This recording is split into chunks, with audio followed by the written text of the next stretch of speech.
স্থানকালের বাধা ছেদ করে ছড়িয়ে পড়বে সর্বত্র।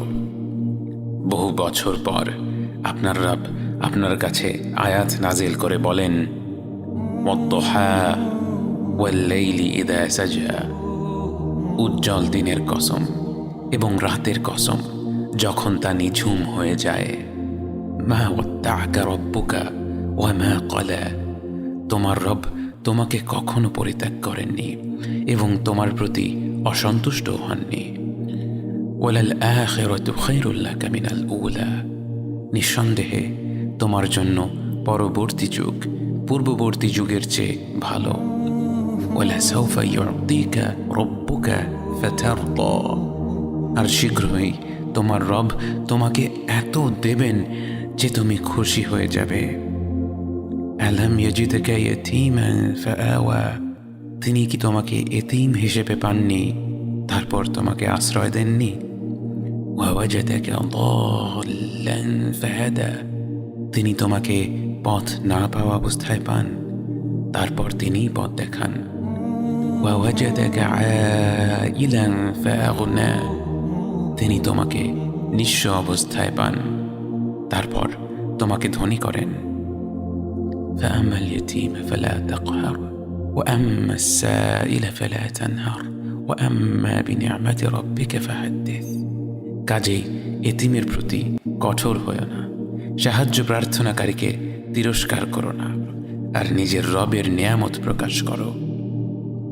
আপনার রব আপনাকে এই পৃথিবীর বুকে একাকী করে দিয়েছিলেন যেন তিনি, একমাত্র তিনি তার পবিত্র ভালোবাসা আর মমতায় আপনাকে লালন পালন করতে পারেন।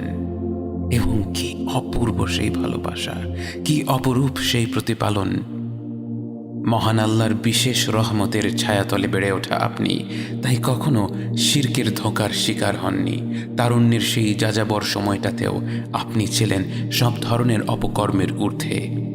আপনার চরিত্রে সবাই এতটাই মুগ্ধ ছিল, আপনার বিশ্বস্ততায় সবার এত আস্থা ছিল যে তারা আপনাকে নাম ধরে না ডেকে ডাকতে লাগলো আল আমিন, বিশ্বস্ত ব্যক্তি।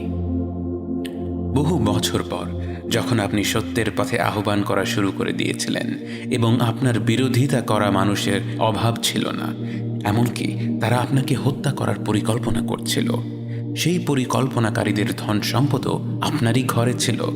তারা যখন আপনাকে হত্যা করতে এসে দেখল সেখানে আপনি নেই, আপনার বদলে সেখানে আলী রাদিয়াল্লাহু আনহু আছেন, তখন আলী তাদের বলেছিলেন আপনি তাকে সেখানে রেখে গেছেন যেন তিনি যার যার সম্পদ তাকে তাকে বুঝিয়ে ফেরত দিয়ে দিতে পারেন। অর্থাৎ যে ব্যক্তিটি আপনাকে হত্যা করার পরিকল্পনা করছিল তার বিবেচনায়ও তার সম্পদ নিরাপদে রাখার সর্বশ্রেষ্ঠ জায়গা ছিল আপনারই ঘর।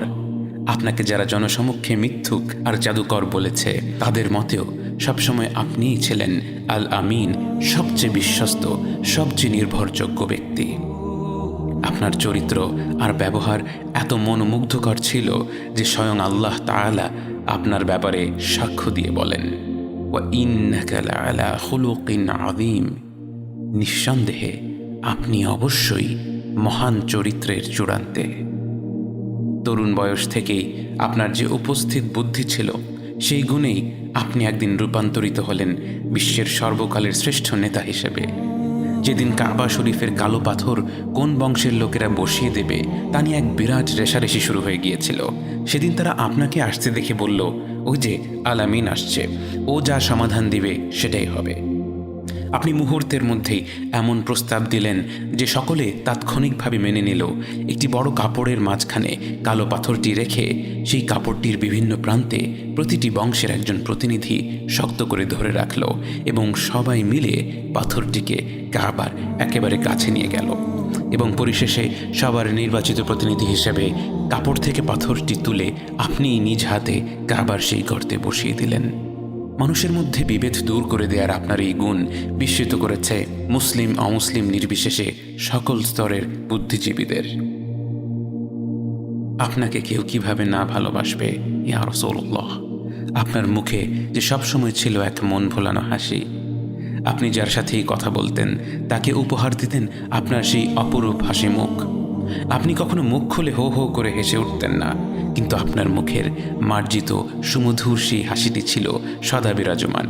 আবার মাঝে মাঝে একটু হাসি ঠাট্টা করতেও ভুলতেন না।